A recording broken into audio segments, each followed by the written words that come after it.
السلام عليكم ورحمة الله وبركاته. الحمد لله رب العالمين والعاقبة للمتقين وعلى آله وأصحابه أجمعين.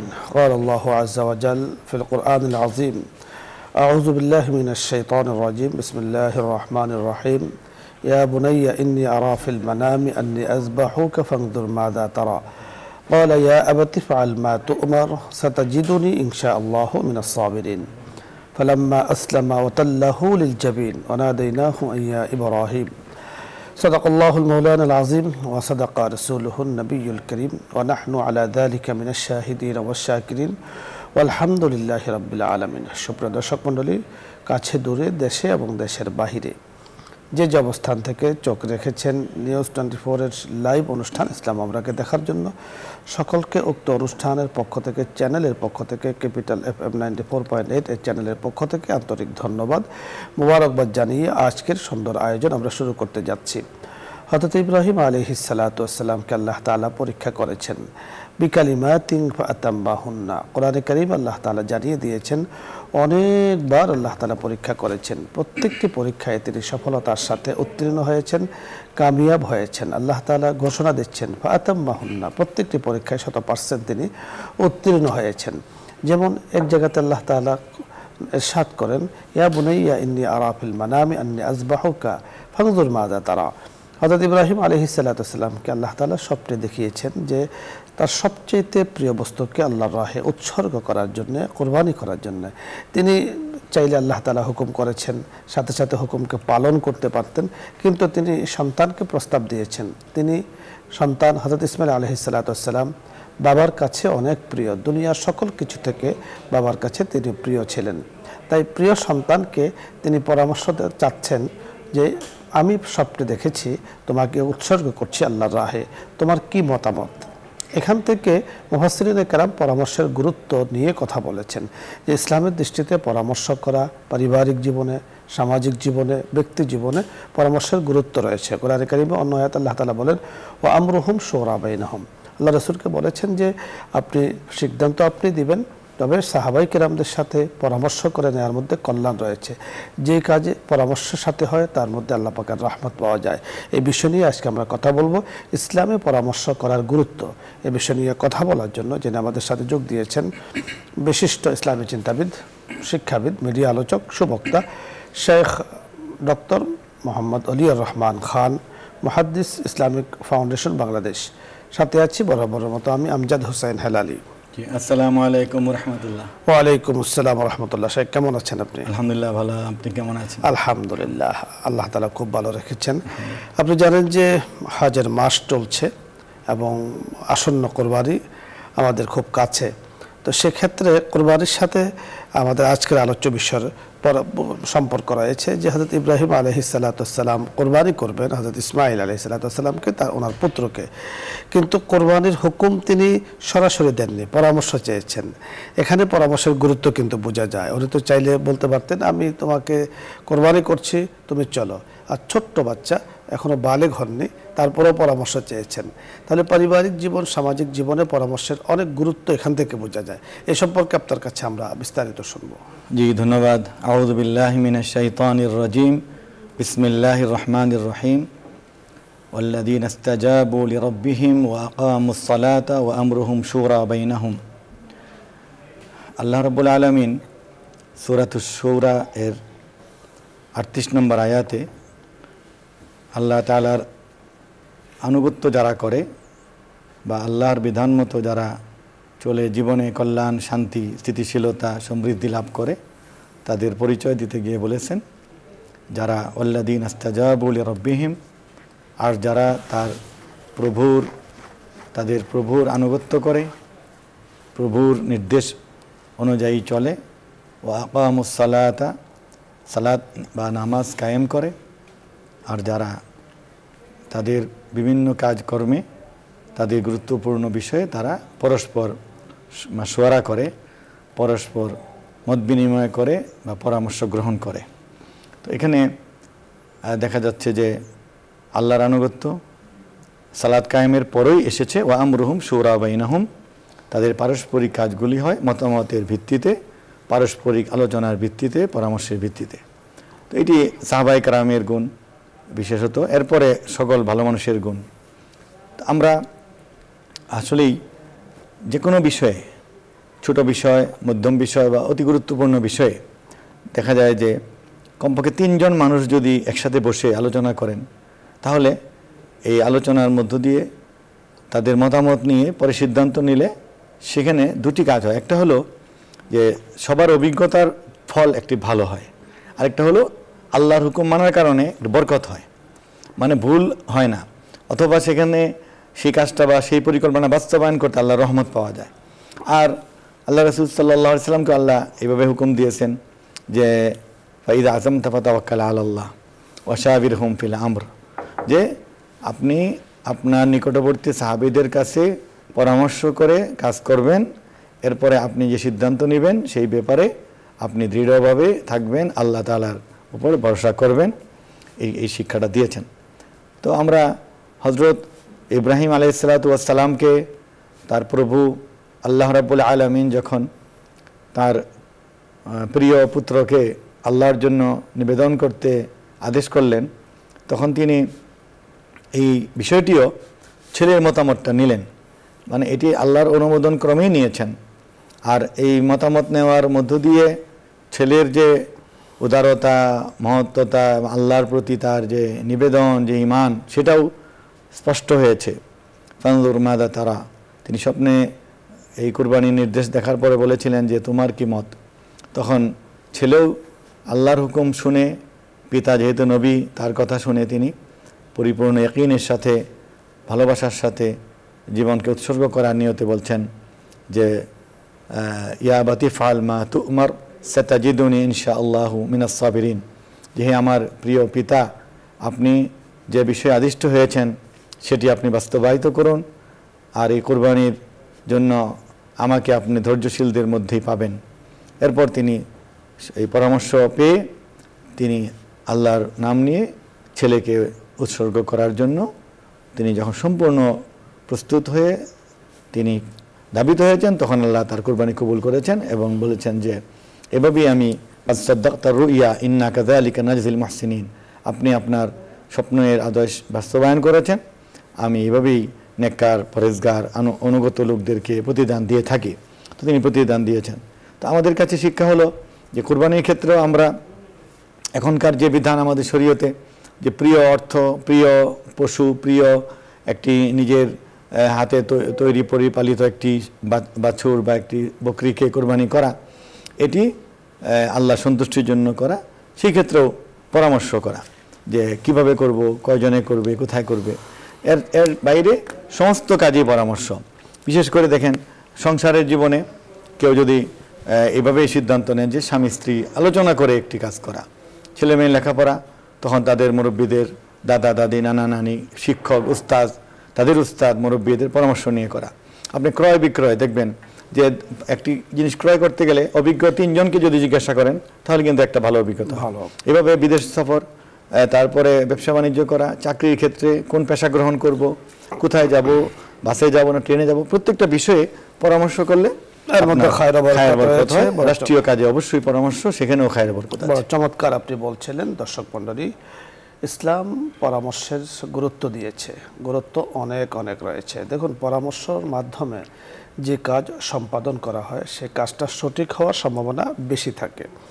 দ্বিতীয়ত, উপকার পরামর্শের দ্বারা যেটা আমরা বুঝতে পারি, যে বিষয় নিয়ে পরামর্শ চলছে, আলোচনা পর্যালোচনা চলছে, ওই বিষয়ে দেখা যাচ্ছে দুর্নীতি, চুরি ইত্যাদির সম্ভাবনা কম থাকে, সুযোগ থাকে না, কারণ বিষয়টি যেহেতু সকলের কাছে পরিষ্কার থাকে, এই বিষয়ে সকল কিছু সকলের জানাশোনা থাকলে তাহলে এক যিনি সিদ্ধান্ত দিয়েছেন তার উপরে অপবাদের সম্ভাবনা কিন্তু একেবারে থাকে না, সেটাও চলে যায়।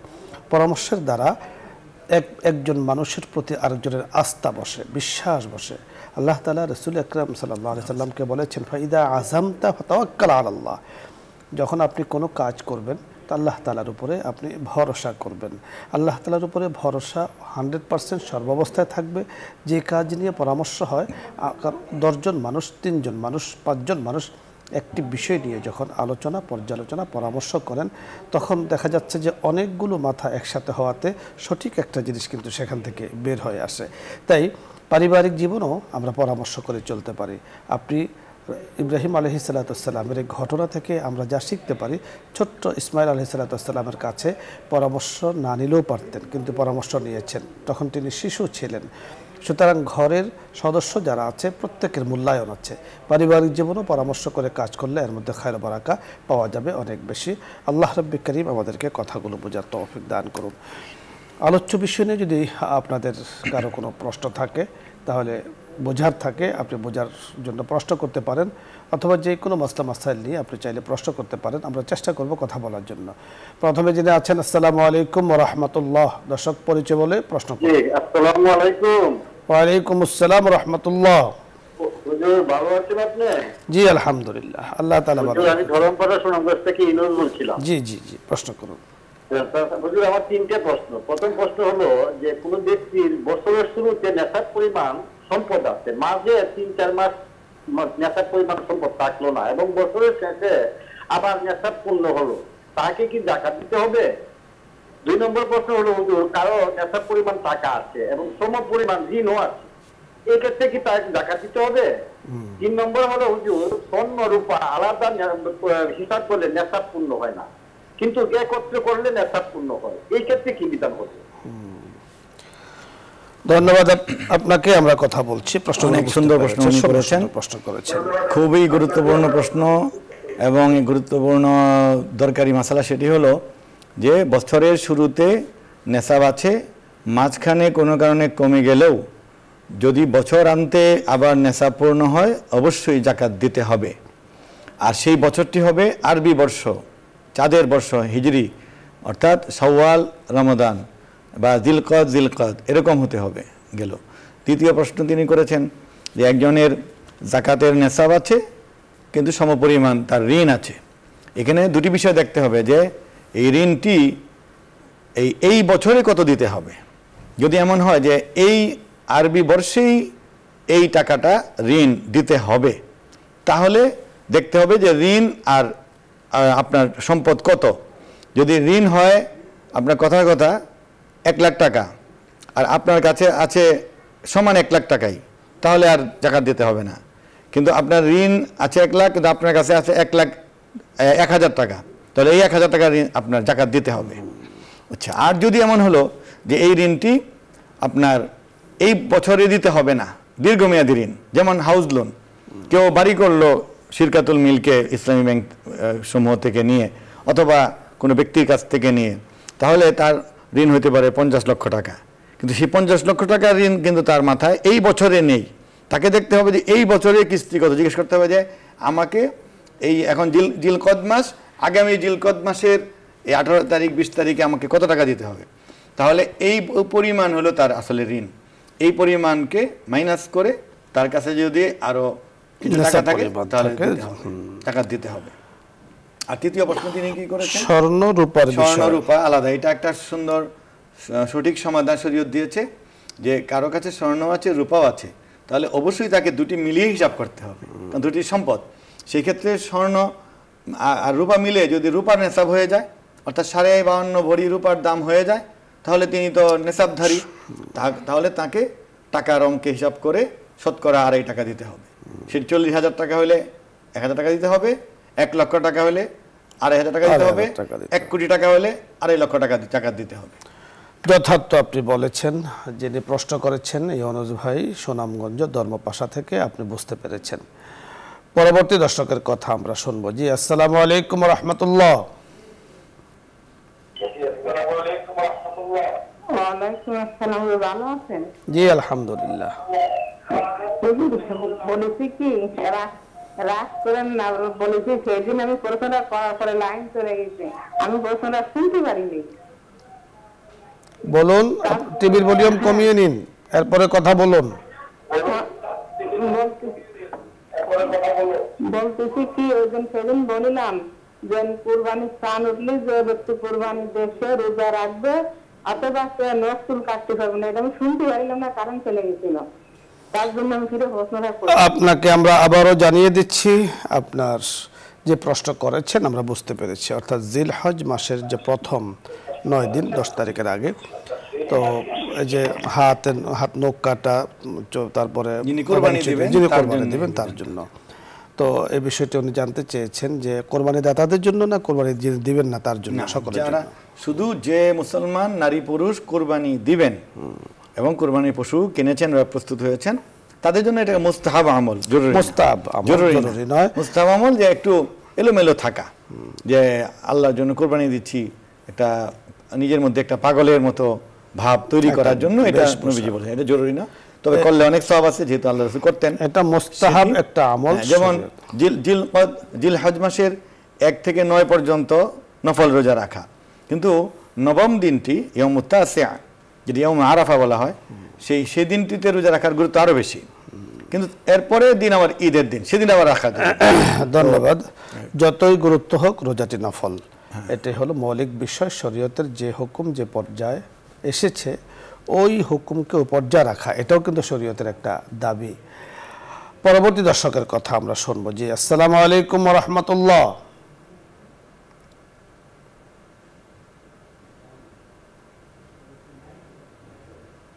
দর্শক শুনতে পাচ্ছেন, প্রশ্ন করুন। আসসালামু আলাইকুম হুজুর। ওয়া আলাইকুম আসসালাম ওয়া রাহমাতুল্লাহ। ভালো আছেন হুজুর? জি আলহামদুলিল্লাহ, আল্লাহ ভালো রাখেন। লাইনটা কাটবেন না হুজুর, অনেক দিন লাইন পেলাম হুজুর। বলুন। জি হুজুর, বলতে কি হাদিসুল ঋণ আছে হুজুর, বুঝছেন? এখন আমি অনেক করি আপনার হচ্ছে আল্লাহুম্মা মাকফিনি বিহালালিকা হারামিকা ওয়াকফিনি বিফাদলিকা মুনফিয়াক, এগুলো 70 বার জুমার দিন পড়ি, 570 বার পড়ি, 100 বার 200 বার দুরূদ শরীফ পড়ি হুজুর। আর আপনার আমার ছেলে, আমার স্বামী, এরা বলে কি তোমার পাপের জন্য তুমি তোমার কোনোদিন আল্লাহ মাফ করবে না, তুমি কোনোদিন শোনাতে পারবে না। আমরা বুঝতে পেরেছি, ধন্যবাদ আপনাকে। আমরা কথা বলছি যারা আপনাকে কষ্ট দিচ্ছে এই ধরনের কথা বলে, এটা এক ধরনের অপবাদের সাজা কিন্তু শরীয়তে অনেক ভয়াবহ রয়েছে। তো কাউকে কষ্ট দেওয়া, নাম বিকৃত করা অথবা কাউকে কোনো ব্যাপারে কষ্ট দেওয়া, এটা কিন্তু একেবারে ঠিক নয়। আমরা মুহতারামের কাছে শুনবো। আপনি বুঝতে পেরেছেন প্রথম প্রশ্নটি, উনি ঋণগ্রস্ত হয়েছেন বা পুরা পরিবারটি একটু ঋণে জর্জরিত, এজন্য তিনি আল্লাহর কাছে সাহায্য চাওয়ার জন্য আল্লাহুম্মা কফিনি বিহালালিকা আন হারামিক ও আগনিনি বিফাদলিকা আম্মান সিওয়াক, এই দোয়া পড়ছেন, দুরূদ শরীফ ইত্যাদি আমল করছেন।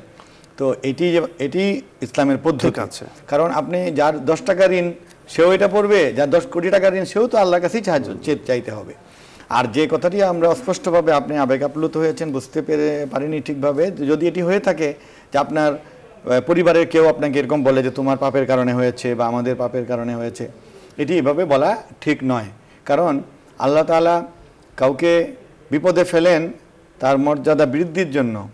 হ্যাঁ, কেউ আর্থিক অনটনে পড়েছে, কেউ অভাবী জীবনযাপন করছে, এই বলে এটা প্রমাণ করে না যে সে মন্দ লোক। আল্লাহ তাকে পরীক্ষায় ফেলেছেন, সে এই যে দোয়া করলো, আল্লাহর কাছে চাইলো, আল্লাহ হয়তো দুনিয়াতে তাকে স্বাচ্ছন্দ্য দিয়ে দিবেন, সচ্ছলতা দিয়ে দিবেন, অথবা তাকে পরকালে অবশ্যই দিবেন। অবশ্যই। আর গুনার কারণেই শাস্তি হচ্ছে এটা নিশ্চিতভাবে বলা যাবে না, কারণ এর চেয়ে অনেক গুনাহগার লোক দুনিয়াতে আছেন। এই যে আপনি দোয়া কালাম পড়েন দেখে আপনাকে যে তারা এই কথায় আঘাত দিচ্ছে, এটা তারও বড় গুনাহ হচ্ছে, মারাত্মক। এবং তাদেরকে আপনি এভাবেই বলবেন যে তোমরা আমাকে যে কষ্ট দিচ্ছ কথা দিয়ে, এটা কিন্তু আরো বড় কবিরা গুনাহ হচ্ছে, তাদের আরো শাস্তি হবে। হযরত ইব্রাহিম আলাইহিস সালাতু ওয়াস সালামকে আল্লাহ তাআলা যে পরীক্ষাগুলো করেছেন, এত বড় পরীক্ষা দুনিয়ার কোন মাখলুক আল্লাহ তাআলা করেন না। আইয়ুব আলাইহিস সালাম কত বড় ভাবে পড়েছেন। হযরত রাসূল আকরাম সাল্লাল্লাহু আলাইহি সাল্লাম সাইয়্যিদুল মুরসালিন কত বড় বড় পরীক্ষার সম্মুখীন হয়েছেন। এমন গিয়েছে 1 মাসের পর মাস ঘরে রান্না হয়, খেজুর খেয়ে রুটি খেয়ে কোন রকম চলেছেন। তাহলে এই জন্য মানে কাউকে কোনো ব্যাপারে কোরআনে কারীমের মধ্যে বলা হয়েছে বিসাল ইসমুল ফুসুক বাদাল ঈমান ওয়া মান লাম ইয়াতুব ফাউলাইকা হুমুজ জালিমুন। কোরআনে কারীমে সূরাতুল হুজুরাতে আল্লাহ তাআলা আয়াত নাযিল করে জানিয়ে দিয়েছেন, যেখানে কারো নাম বিকৃত করে ডাকা উচিত নয়, জায়েজ নেই, সেখানে কাউকে কোনো ব্যাপারে কটাক্ষ করা এটাও কিন্তু উচিত নয়। কেউ যদি অপরাধ করেও থাকে তাকে ওই অপরাধী বলে তাকে সম্বোধন করা এটাও কিন্তু ঠিক নয়। কাউকে ঘৃণা করা, ঘৃণার চোখে দেখা, কাউকে অপদস্থ করা মানুষের সামনে, এটা তার হক নষ্ট করা হয়, এটাও এক ধরনের জুলুমের অন্তর্ভুক্ত। তাই আপনি যেমনটি বলেছেন, আপনার স্বামী, আপনার সন্তানেরা আপনাকে এই ব্যাপারে দোষারোপ দোষারোপ করছে, ওদের উদ্দেশ্যে আমরা যে বিষয়টি বলবো যে তারা যদি অনুষ্ঠানের সাথে যুক্ত থেকে থাকেন, অনুষ্ঠানগুলো দেখে থাকেন, শুনে থাকেন, তাদেরকে বলবো যে এই ধরনের কথার দ্বারা নিজের জীবনের আপনার কিছু হবে না, কিন্তু তাদের অর্জনগুলো ভালো কিছু ইয়াগুলো নষ্ট হয়ে যাবে। গুণে যেভাবে মানুষের কাটকে খেয়ে ফেলে, ঠিক এই ধরনের কর্মের দ্বারাও মানুষের নেক আমলগুলো নষ্ট হয়ে যায়। আল্লাহ পাক তাদেরকে আমাদেরকে সকলকে বুঝার তৌফিক দান করুন, আমিন। পরবর্তী দর্শকের কথা আমরা শুনবো। জি, আসসালামু আলাইকুম ওয়া রাহমাতুল্লাহ।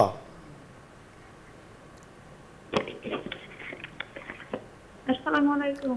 ওয়া আলাইকুম আসসালাম।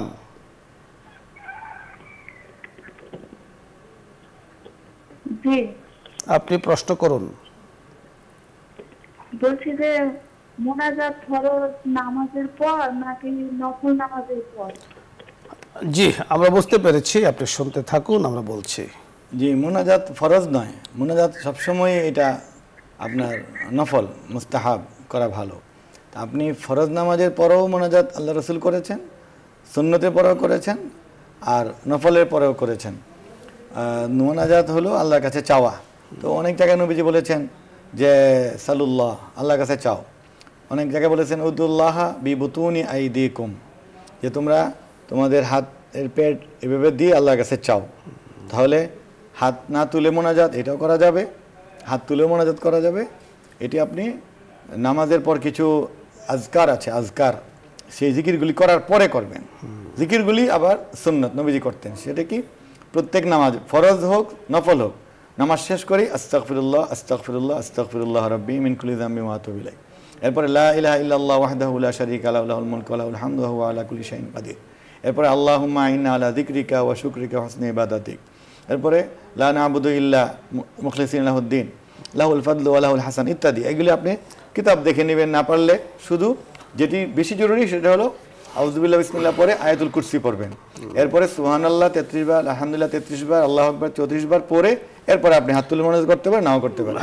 কিন্তু আপনি সবসময় না মোনাজাত করবেন। মোনাজাত এমন ইয়াকিন করে, নামাজের পর হোক অন্য সময় হোক, সকালে সন্ধ্যায় রাতে, যে আমার মোনাজাত কবুল হবেই, এই ধারণা নিয়ে আল্লাহর কাছে খুব দোয়া করতে হয় ইয়াকিন ও বিশ্বাসের সাথে। ফরজের নামাজের পরে, নফল নামাজের পরে, সুন্নত নামাজের পরে, সব নামাজের পরে মোনাজাত করা যায়। এখানে আমরা মুফতি সাহেব একটি বিষয় আমরা বলতে চাই, তা হলো মোনাজাত নিয়ে অনেকের মধ্যেই বিভিন্ন কথাবার্তা শোনা যায় যে ফরজ নামাজের পরে মোনাজাত নেই, দোয়া নেই, এই ধরনের কথাবার্তা। মোনাজাত শব্দের ব্যাখ্যা যদি মুফতি সাহেব আপনি বলে দেন, তাহলে বিষয়টি কিন্তু আরো পরিষ্কার হয়ে মোনাজাত যায়। তো শাব্দিক অর্থ হলো আল্লাহর সাথে একান্তে কথা বলা, একান্তে কথা বলা। এখন আপনি একান্তে কথা বলার জন্য যে মুড লাগে, মুড সেই মানে মুডটাকে মনোভাব, তৈরি করে। এই মনোভাবটা কিন্তু নামাজের পরেই তৈরি হয়। হ্যাঁ, এই জন্য নবীজি বলেছেন যে আল্লাহ তাআলা দোয়া কবুল করেন প্রত্যেক ফরজ নামাজের পর। তো ফরজ নামাজের পর এই যে পর যে বলা হয়েছে, এটির দ্বারা মানে সালাম ফিরানোর পরই বোঝা যায়। যদি ফরজ নামাজের শেষে বলতেন তাহলে বোঝা যেত যে দোয়া মাসুরা পড়লেই হয়। তাহলে দোয়া মাসুরার মধ্যে রহমতের কথা আছে, মাগফিরাতের কথা আছে। কিন্তু আপনি রিজিকের জন্য, ছেলে সন্তান আল্লাহ ভালো রাখো, আল্লাহ আমার পিতামাতাকে ক্ষমা করো, আল্লাহ ঈমান দান করো, ইয়াকিন দান করুন, রিজিক দান করুন, বিপদ মুক্তি করুন, মুসলমানদের বিজয় দান করুন, আমাদেরকে ঐক্যবদ্ধ করুন, হেদায়েত করুন, এই যে অত কথা, এগুলি তো বলতে হবে পরেই। আল্লাহ রাসূল পরেই বলতেন, এবং তার মোনাজাতগুলি হাদিসের কিতাবের বিরাট বিরাট অধ্যায় রচিত হয়েছে।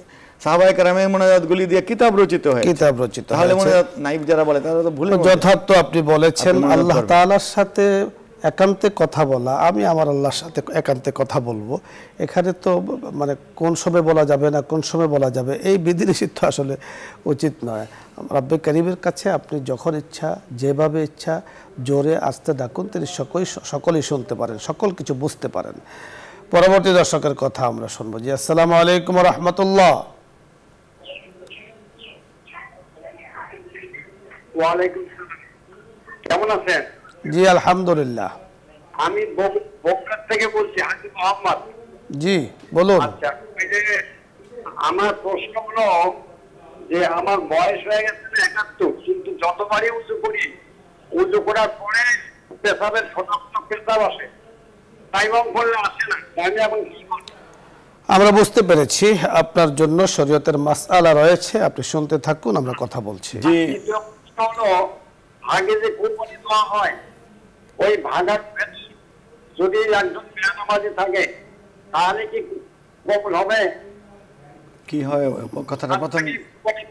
ধন্যবাদ আপনাকে। আমরা প্রথম কথাটি বুঝতে পেরেছি, দ্বিতীয়টি বুঝতে পারিনি। আপনি আরেকদিন চেষ্টা করবেন। প্রথম মাসালাটি বুঝতে পেরেছি। এটা হলো আপনার যে রোগ, এরকম আরও তো মানুষের হয়, এই জন্য শরীয়ত বলেছে যে কারো যদি এমন হয় যে ওযু বানানোর পর এরকম পেশাব অব্যাহত থাকে, ফোঁটা ফোঁটা পড়তে থাকে, অথবা কারো নাক দিয়ে রক্ত ঝরতে থাকে, এরকম রোগীদের হতে পারে। এক্ষেত্রে হুকুম হলো যে আপনি ভালো দিনদার পরহেজগার অভিজ্ঞ ডাক্তার দেখাবেন, আপনি চিকিৎসা ইত্যাদিও চালিয়ে যাবেন। ভালো না হওয়া পর্যন্ত আপনি সুন্দর করে একদম নামাজের পূর্বক্ষণে একটা উযু করবেন, উযু করে আপনি নামাজ পড়ে ফেলবেন। এই যে এখানে যে কিছু সন্দেহ হচ্ছে যে পেশাব ঝরেছে বা পানি ঝরেছে, এটা আল্লাহ মাফ করে দিবেন। এই উযু দিয়ে আপনি একটা নামাজ পড়বেন, এরপরে আবার আর অন্য নামাজ পড়তে গেলে আবার উযু করবেন। হ্যাঁ, মানে এই ওয়াক্তে আপনার জন্য এই উযু যথেষ্ট। অন্তত এই যে প্রস্রাব ঝরার কারণে আপনি এই ওয়াক্তে যত নামাজ পড়বেন এক উযু দিয়ে পড়তে পারবেন। আবার আসরের সময় আপনি উযু করবেন, এই আসরের উযু দিয়ে আপনি সুন্নত পড়বেন, ফরজ পড়বেন, কোনো সমস্যা নেই। নামাজ পড়ার সময়ও যদি প্রস্রাব ঝরে, যাকে সালিসুল বাউল বলা হয়, এই সম্পর্কে মাসআলা দিয়েছেন। ওযু ভাঙার অন্য কারণ যদি পাওয়া যায় তাহলে আবার কিন্তু ওযু ভেঙে যাবে। অন্তত এই কারণে আপনাকে জন্য এই সুযোগ শরীয়তে দিয়েছে, প্রস্রাব পড়ে যাওয়াটা। আর যদি অন্য কোনো ভঙ্গার কারণ পাওয়া যায় তাহলে কিন্তু আবার ওযু করে নিতে হবে। পরবর্তী দর্শকের কথা আমরা শুনবো। জি, আসসালামু আলাইকুম ওয়া রাহমাতুল্লাহ। আসসালামু আলাইকুম। ওয়া আলাইকুম আসসালামু আলাইকুম হুজুর। জি, ভালো আছেন? প্রশ্ন করুন।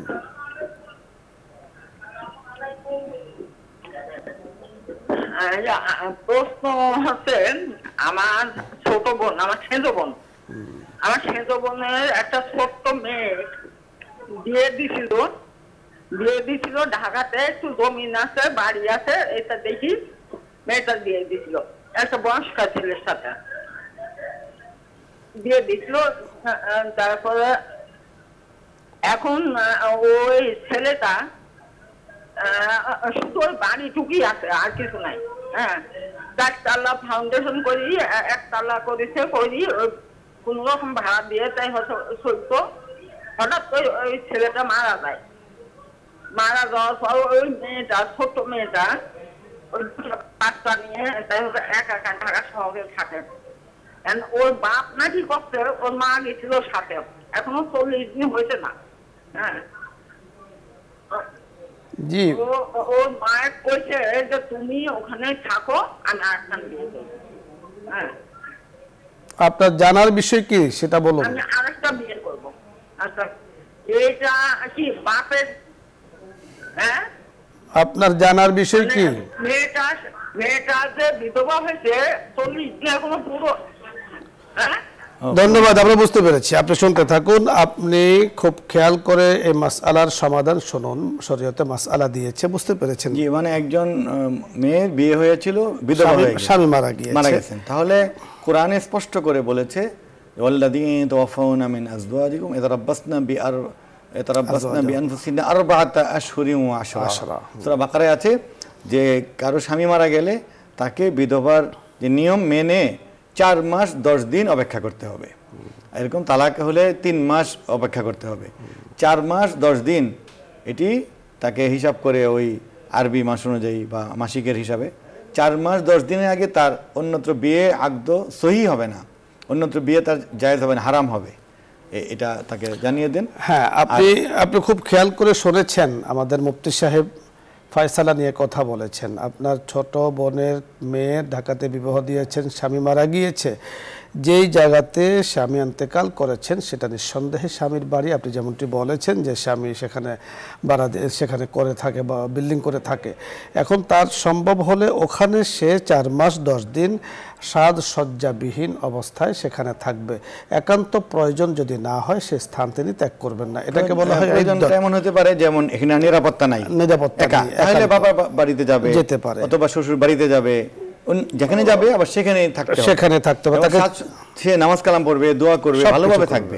মানে সাজগোজ করে আবার পরপুরুষের বা অন্য মানুষের নজরে চলে যায়, এরকম যেন না হয়, সে একটা আদবের মধ্যে থাকবে, অর্থাৎ পরিচ্ছন্ন পরিষ্কার হয়ে থাকবে, বাট স্বাভাবিকভাবে যে ধরনের সাজসজ্জা সেটা গ্রহণ করবে না। এটাকে বলা হয় ইদ্দত 4 মাস 10 দিন। আপনি যেমনটি বলেছেন ওর বাবা বলেছে তুমি চলে আসো, 40 দিনের যে একটা কথা বলেছেন, 40 দিনের কোনো কথা কিন্তু এখানে নেই। এখানে 4 মাস 10 দিন হিসেব করে যতদিন হয় অতদিন সেটাকে রাখতে হবে, 40 দিনের কোনো হিসাব কিন্তু নেই। আপনি খুব পরিষ্কার শুনেছেন। এরপরে বাবা বলেছে তুমি 40 দিন আগে চলে আসো, মা বলে সে থাকুক, এই ধরনের কোনো কথাবার্তা এখানে কোনো প্রয়োজন নেই। শরীয়ত যা বলেছে তা মেনে চলতে হবে। এরপরে মেয়েটাকে অন্য জায়গাতে বিবাহ দিতে হবে, সেটা পারিবারিক সিদ্ধান্ত, যা ইচ্ছা করবেন, কিন্তু 4 মাস 10 দিন ওকে তার মতো থাকতে দিন। তবে অলংকার এগুলি পরবে না। সে যদি সালোয়ার কামিজ পছন্দ করে পড়তে পারে, শাড়ি পরতে পারে, জোর করে সাদাই পড়তে হবে জরুরিও না, সাদাও জরুরি না, কিন্তু অলংকার এই সাজগোষ্ঠী। আরেকটা হলো যে বিয়ের আলোচনা করতে পারবেন এখন আপনারা, কিন্তু বিয়েটা দিতে হলে 4 মাস 10 দিনের আগে কোনো মতেই দেওয়া যাবে না। পরবর্তী দর্শকের কথা আমরা শুনবো। জি, আসসালামু আলাইকুম ওয়া রাহমাতুল্লাহ। আসলে কথাটা বুঝতে পারেন না আপনারা, বলেন। আপনি মেয়েটা তো এখনো ছোট, মেয়েটা ছোট।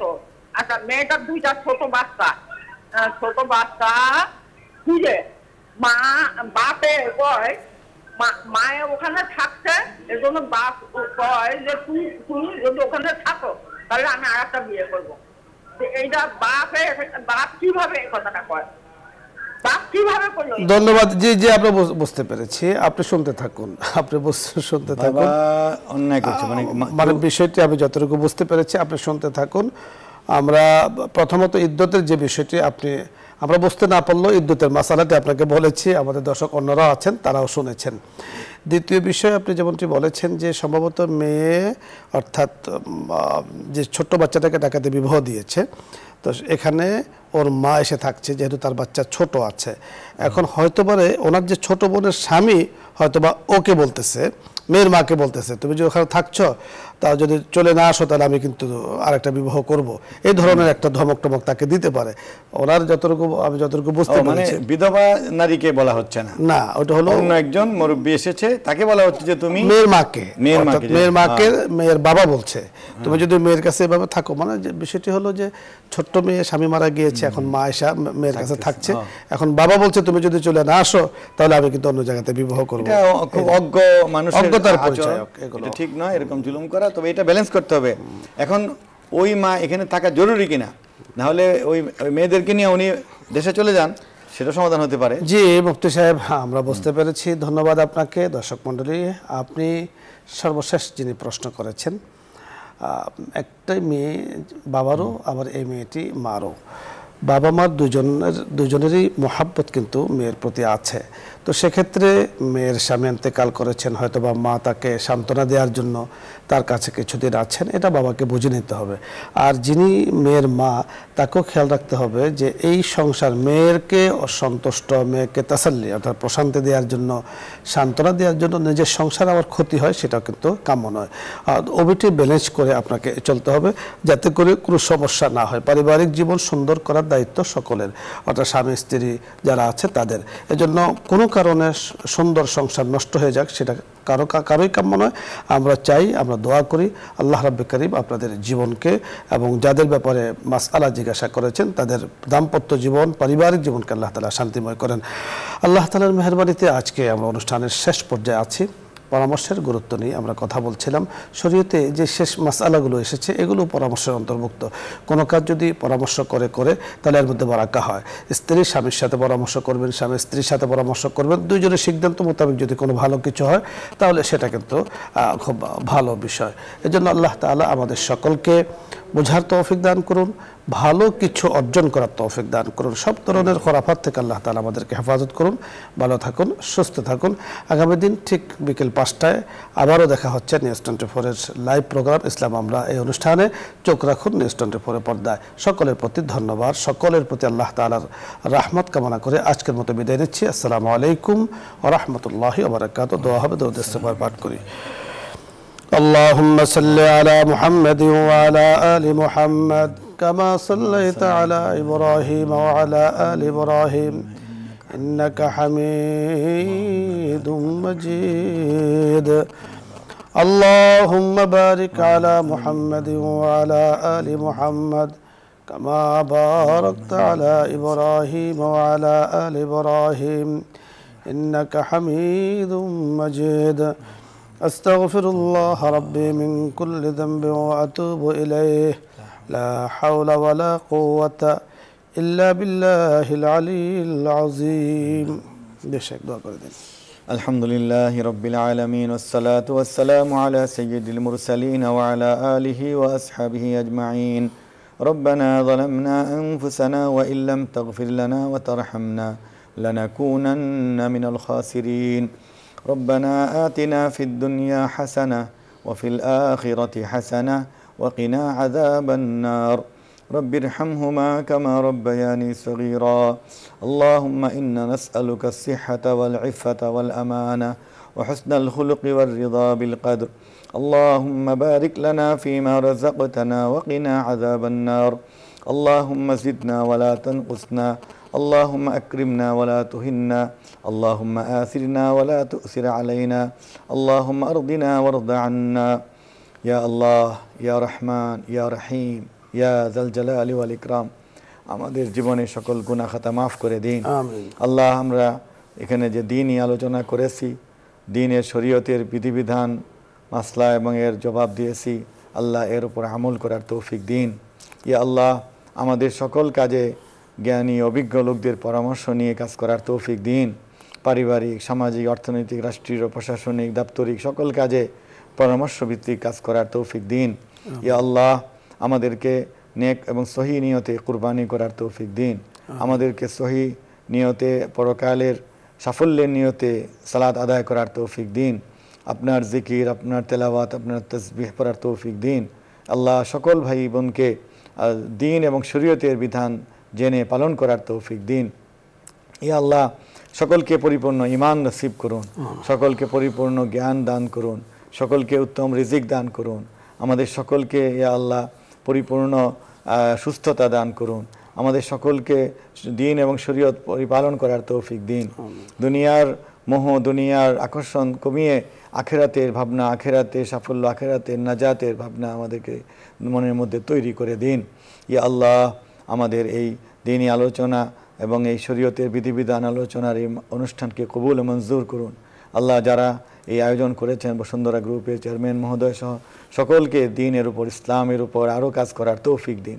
ইয়া আল্লাহ সকলকে হালাল উত্তম রিজিকের ব্যবস্থা করে দিন সকলকে গুনাহ থেকে মুক্ত থাকার তৌফিক দিন ইয়া আল্লাহ মুসলিম উম্মার সকলকে আল্লাহ আপনি শান্তি নিরাপত্তা উন্নতি সমৃদ্ধি দান করুন আমাদের এই দেশকে আল্লাহ রিজিক দ্বারা খায়ের বরকত দ্বারা ভরপুর করে দিন ইয়া আল্লাহ আমাদের উপর খাস রহমত দান করুন আমাদের জাতির উপর খাস রহমত দান করুন আল্লাহ আমাদের জান মাল ইজ্জত সম্পদের নিরাপত্তা দান করুন ইয়া আল্লাহ জিল কদ মাস শেষ মুহূর্তে চলে এসেছে জিল হজ মাস শুরু হবে আল্লাহ এই আশুরুল হরম এই মহিমান্বিত মাসগুলি চলছে আমাদের সকলকে জিকির আসকার তেলাওয়াত নফল ইবাদত বেশি করার তৌফিক দিন জিল হজ মাসের প্রথম থেকে 9 দিন সম্ভব হলে রোজা রাখার তৌফিক দিন ইয়া আল্লাহ আমাদেরকে কোরআন তেলাওয়াত করার তৌফিক দিন কোরআন অধ্যয়ন করার তৌফিক দিন রাসূলের সুন্নাহ জানার তৌফিক দিন সাহাবায়ে কেরামের জীবন ইতিহাস পড়ার তৌফিক দিন ইয়া আল্লাহ আমাদের সন্তানাদিকে দিন ইসলাম কোরআন শিক্ষা দেওয়ার তৌফিক দিন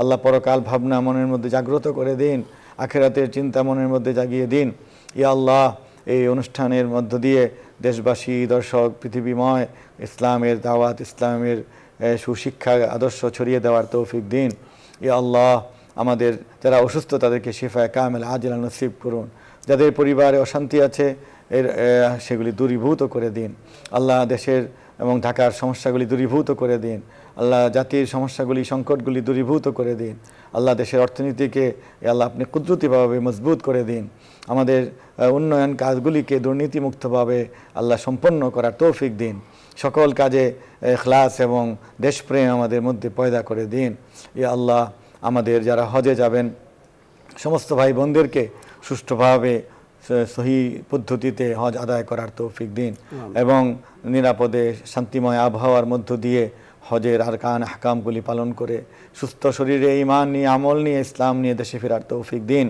ইয়া আল্লাহ এই যাত্রাকে সকলে সহজ করে দিন।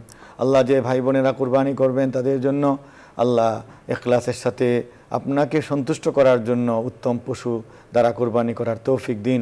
ইয়া আল্লাহ কুরবানির এই আনন্দ গরিব দুঃখী আত্মীয় স্বজন প্রতিবেশী সকলকে নিয়ে ভাগ করে করার তৌফিক দিন। ইয়া আল্লাহ আমাদের দৈনন্দিন জীবনের এই আমলগুলি শরীয়ত মতো করার তৌফিক দিন।